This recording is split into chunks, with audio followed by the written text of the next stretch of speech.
Здравствуйте, дорогие подписчики и гости моего канала.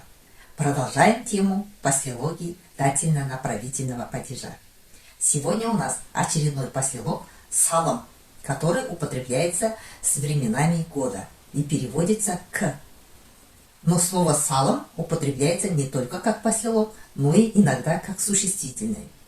Если оно употребляется как существительное, то оно переводится как «вклад». А мы сегодня будем рассматривать его как послелог. Например, «Күзге салым жемістер піседі». К осенью созревают плоды. «Жазға салым ағаштар гүлдейді». К лету цветут деревья. Следующий послелог «жоқ» переводится «около». Например, «Жүзге жуық адам келді». Пришли около 100 человек.